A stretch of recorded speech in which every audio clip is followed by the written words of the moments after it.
नमस्कार दोस्तों, परमा एजुकेशन की यूट्यूब चैनल पे आप सभी लोगों का स्वागत करते हैं। तो चलिए शुरू करते हैं आज की सी-टेट में सबसे महत्वपूर्ण प्रश्नों में से एक प्रश्न जो कि आप लोगों को हर बार एग्जाम में पूछे जाते हैं। हिंदी भाषा से प्रश्न जो बहुभाषिकता से प्रश्न रखे जाते हैं, बहुभाषिकता विविधता से प्रश्न रखे जाते हैं, उन सभी को आज यहाँ पे 10 प्रश्नों के माध्यम से रखा गया है।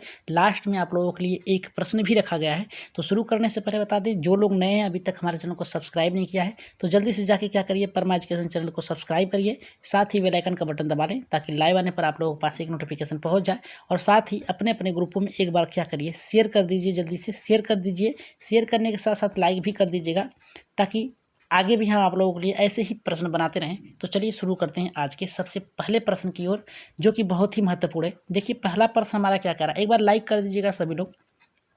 पहला प्रश्न हमारा यहाँ पे क्या कह रहा है कि एक भाषा शिक्षक के रूप में सबसे बड़ी चुनौती क्या होती है। मान लीजिए कि आप क्लास में पढ़ा रहे हैं और आपके सामने बहुभाषिकता वाले बच्चे बैठे, यानी अलग अलग भाषा और उनकी जो मातृभाषा है सीखने वाले बालक आपकी कक्षा में आ चुके हैं। तो आप उसके लिए क्या करेंगे, यानी सबसे पहले आपके पास क्या कौन सी चुनौती आएगी कि आप उन सभी बालकों को एक साथ समझाने का प्रयास करें और उनकी भाषाओं को क्या करें, सीख कर सभी को आपस में बोलचाल के माध्यम से सीखने का एक अवसर दें। तो पहला हमारा देखिए क्या कह रहा है, यहाँ पे कह रहा है कि बहुभाषिक कक्षा के शिक्षक के लिए उचित रणनीतियां तैयार करना, ये तो सबसे महत्वपूर्ण है।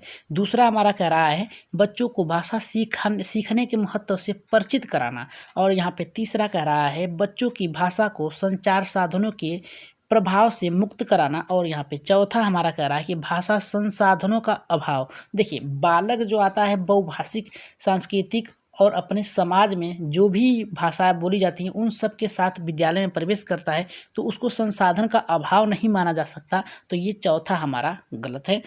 तीसरा करा है कि यहाँ पे तीसरा हम नीचे से इसको समझने का प्रयास करेंगे। तीसरा करा है कि बच्चों की भाषा को संचार साधनों के प्रभाव से मुक्त करा दे, नहीं, एक दूसरे को बांटने का प्रयास करना चाहिए, ये भी हमारा गलत है।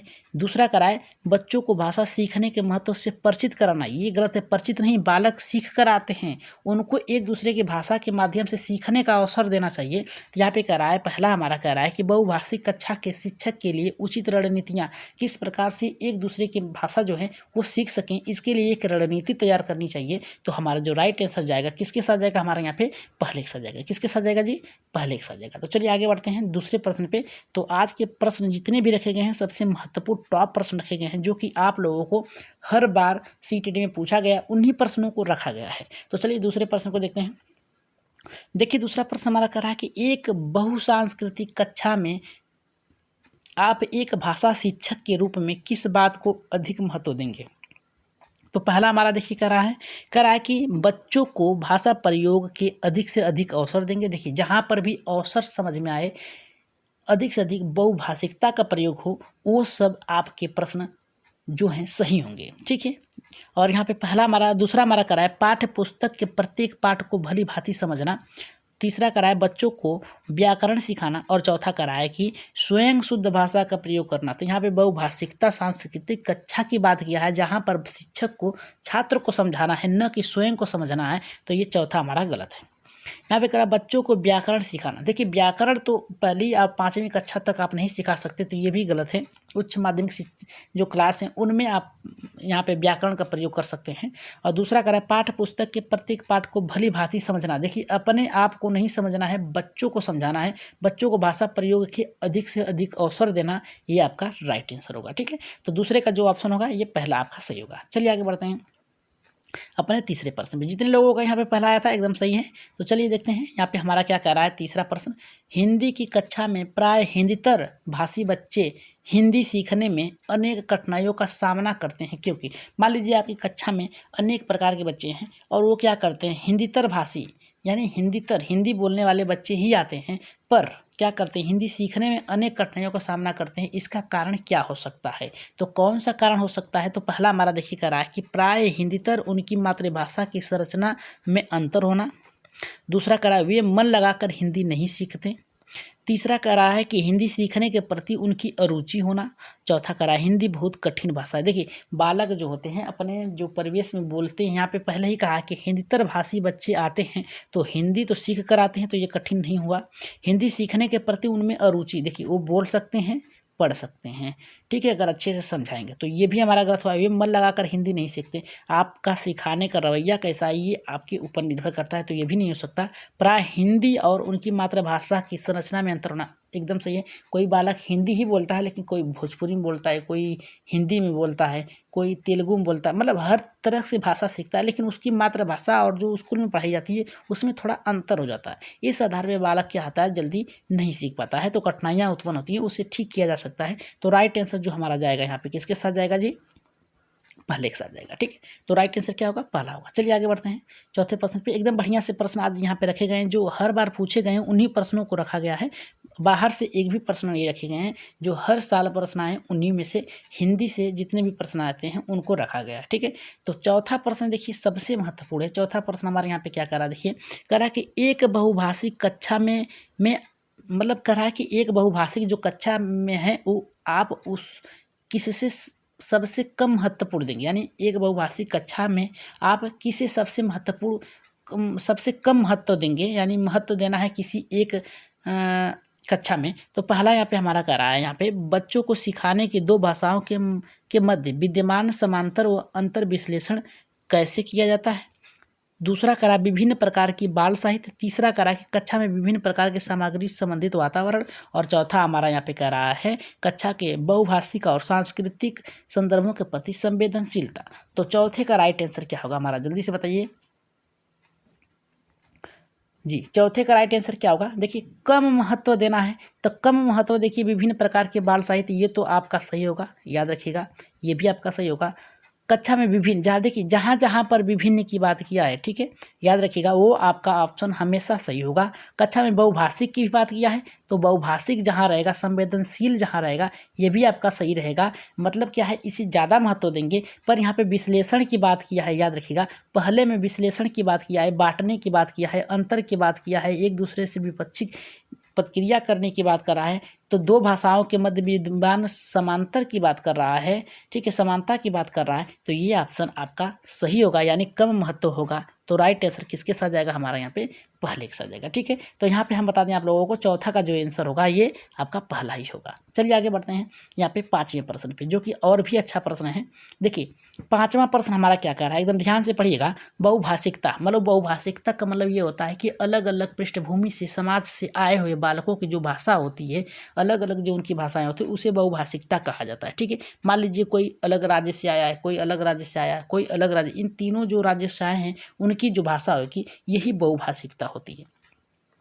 तो क्या कहा है हमारा बहुभाषिकता के अंतर्गत, देखिए पहला ऑप्शन क्या कह रहा है हमारा, कह रहा है कि भाषा सिखाने में बहुत बड़ी बाधा है। बहुभाषिकता जो होती है ये भाषा सिखाने में बहुत बड़ी बाधा होती है, ये कह रहा है ऑप्शन। और दूसरा ऑप्शन हमारा कह रहा है कि भाषाई समृद्धि को खतरे में डालती है। और यहाँ पे तीसरा कह रहा है कि भाषा सीखने में बाधा उत्पन्न करती है। और चौथा कह रहा है कि भाषा सीखने में एक महत्वपूर्ण संसाधन है। तो राइट आंसर यहाँ पे क्या होगा, देखिए ये तो बहुत ही अच्छा प्रश्न, एकदम सोच समझ के दीजिएगा। और जो लोग नए हैं अभी तक चैनल को सब्सक्राइब नहीं किया तो एक बार सब्सक्राइब जरूर करिएगा, साथ ही बेल आइकन का बटन दबा लें, और शेयर तो अपने अपने ग्रुपों में एक बार जरूर कर दीजिएगा। ठीक है, शेयर कर दीजिएगा, लाइक भी कर दीजिएगा। देखते हैं इसका ऑप्शन जो है कौन सा सही है।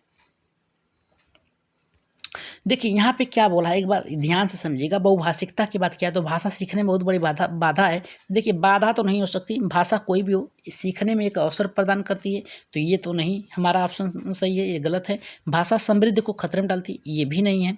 ठीक है, भाषा सीखने में बाधा उत्पन्न करती, देखिए भाषा कोई भी हो आपके लिए एकदम महत्वपूर्ण होगा, तो ये भी आपका नहीं होगा। भाषा सीखने में एक महत्वपूर्ण संसाधन है, कोई भी भाषा अगर सीखते हैं तो उस भाषा का प्रयोग आप अलग अलग राज्यों में, अलग अलग जगहों पे कर सकते हैं। तो राइट आंसर यहाँ पे क्या होगा, चौथा होगा। ठीक है, आगे पूछते हैं अपने छठे प्रश्न पे। देखिए हर एक प्रश्न एकदम छाट के रखे गए हैं, भले ही आपको लग रहा है कि बहुत आसान है, पर ये प्रश्न ही आपके आए हैं सी टेट में, लगातार सी टेट में आए हैं। ठीक है, भाषा से प्रश्न यहाँ पे हिंदी भाषा से, जो कि आपको 1 से 2 नंबर दे के जाते हैं। तो यहाँ पे देखिए छठा नंबर हमारा क्या कह रहा है कि एक से अधिक भाषाओं का प्रयोग, मतलब एक भाषा की जगह कई भाषाओं का प्रयोग करते हैं तो उससे क्या होता है। तो पहला हमारा यहाँ पे देखिए कह रहा है कि किसी भी एक भाषा में निपुणता में बाधक। दूसरा कह रहा है कि कक्षाई जटिलताओं को बढ़ाता है। और तीसरा कह रहा है कि शिक्षकों के लिए एक गहन समस्या है। चौथा कह रहा है कि संज्ञानात्मक विकास में सहायक है। तो छठे का राइट आंसर क्या होगा, जल्दी से कमेंट करिए आप लोग। जी, यहाँ पे एक से अधिक भाषा की प्रयोग बात किया है, याद रखिएगा।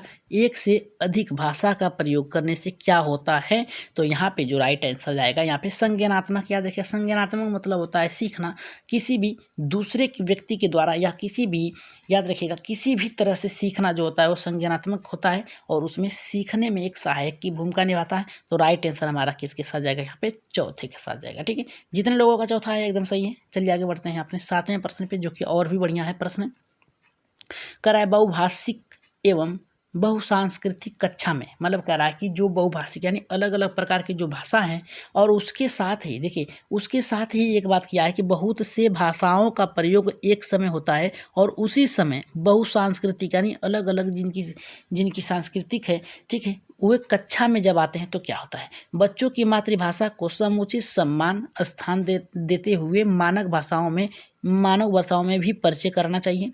यानी उनकी जो भाषाएं हैं उसका सम्मान करना चाहिए, मतलब उनकी भाषाओं का भी प्रयोग करना चाहिए। साथ ही साथ में मानक जो पढ़ाया जा रहा है विद्यालयी भाषा का, उसको भी उनके साथ परिचय कराना चाहिए। और यहाँ पे कह रहा है कि बच्चों को केवल मानक भाषा के प्रयोग के लिए ही पुरस्कृत करना चाहिए। याद रखिएगा, मतलब जो पढ़ाया जा रहा है केवल उसके लिए ही क्या करना चाहिए, पुरस्कृत करना चाहिए, सम्मान देना चाहिए, बल्कि जो उनकी भाषाएं हैं उसको महत्व नहीं देना चाहिए। ये तो ऑप्शन आपका सरासर गलत है।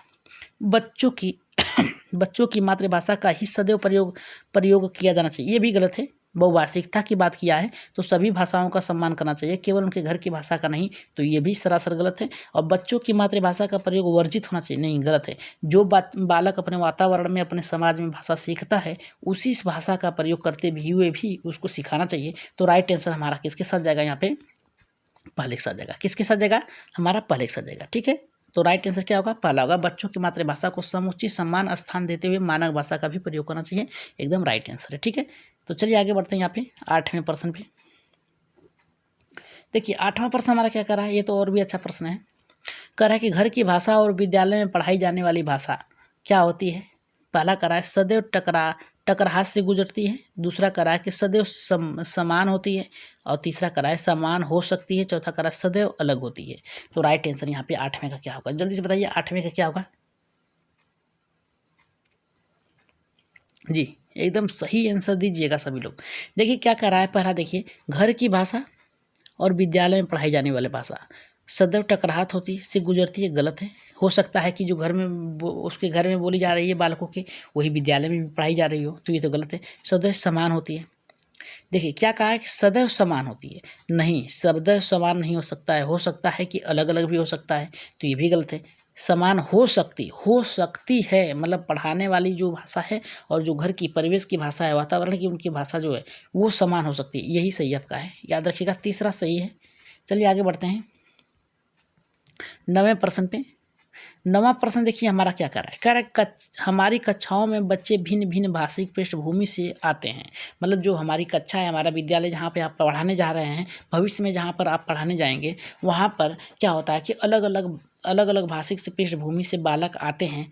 तो उसके लिए क्या है, तो यहाँ पे पहला कह रहा है कि उनकी भाषाओं को कक्षा में सम्मान देना अनिवार्य है, दूसरा कह रहा है कि उनकी भाषाओं को सीखना सभी शिक्षार्थियों के लिए अनिवार्य है, और चौथा कह रहा है कि भाषा की पाठ्य पुस्तक में उनकी सभी भाषाओं के शब्द वाक्य होना अनिवार्य है। चौथा कह रहा है कि उनकी सभी भाषाओं की जानकारी शिक्षक के लिए अनिवार्य है। देखिए शिक्षक के लिए अनिवार्य तो है ही, याद रखिएगा, अनिवार्य है ही, पर क्या है कि दोनों की जानकारी होना अनिवार्य है। मतलब जो बालक पढ़ा रहा उसकी जो घर की भाषा है, उसकी वातावरण, उसके परिवेश में जो बोली जा रही है, वो दोनों, और शिक्षक भी उसी से आएगा, दूर से नहीं आएगा। ठीक है, तो उसको भी होना ज्ञान अनिवार्य है, तो ये तो आपका गलत है। कह रहा है कि भाषा की पाठ्यपुस्तक में उनकी सभी भाषाओं को सम्मान देना चाहिए। देखिए सभी की बात किया है तो ये भी गलत है, याद रखिएगा। और यहाँ पे कह रहा है कि उनकी भाषाओं को सीखना सभी शिक्षार्थियों के लिए अनिवार्य है, ये भी गलत है। उनकी भाषाओं को भी कक्षा में सम्मान देना अनिवार्य है, ये राइट आंसर है। किसके साथ है, पहला हमारा राइट आंसर होगा जी, एकदम 9वें का जो राइट आंसर होगा यहाँ पे पहला होगा। चलिए आगे बढ़ते हैं यहाँ पे 10वें प्रश्न पे।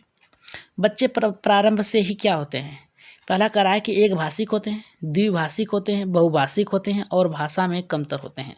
तो यहाँ पे देखिए याद रखिएगा, बालक जो होता है प्रारंभ से ही क्या होते हैं, बहुत से भाषाओं से सीख कर आते हैं। तो राइट आंसर इसका किसके साथ जाएगा हमारे यहाँ पे, समय न गवाते हुए बता दें, इसका तीसरा होगा। और आप लोगों के लिए एक प्रश्न रखा गया है, इसका आंसर आप लोग कमेंट बॉक्स में देंगे, ठीक है। तो कह रहा है कि कहानी, कविता, गीतों और नाटकों के माध्यम से बच्चे क्या होते हैं, केवल मूल्यों का अर्जन करते हैं, केवल अपनी तर्क शक्ति का विकास करते हैं, अपनी सांस्कृतिक धरोहर से जुड़े होते हैं और केवल मनोरंजन प्राप्त करते हैं। याद रखिएगा, जहाँ पर भी केवल शब्द आए उसे तुरंत काटिएगा। अब इसके लिए आप खुद समझदार हैं कि इसका आंसर क्या होगा। तो जल्दी से क्या करिए, कमेंट बॉक्स में अपना राय सुझाव मत जरूर दीजिएगा। पर 11वें का आंसर आप लोग कमेंट बॉक्स में जरूर दीजिएगा। तो आज की क्लास आप लोगों को कैसी लगी, एक बार कमेंट बॉक्स में क्या करिएगा, अपना मत सुझाव जरूर दीजिएगा और शेयर और लाइक जरूर करिएगा। जो लोग नए हैं एक बार सब्सक्राइब जरूर करिएगा सभी लोग, और बेल आइकन का बटन दबा लीजिएगा। तो आज के लिए इतना ही, धन्यवाद।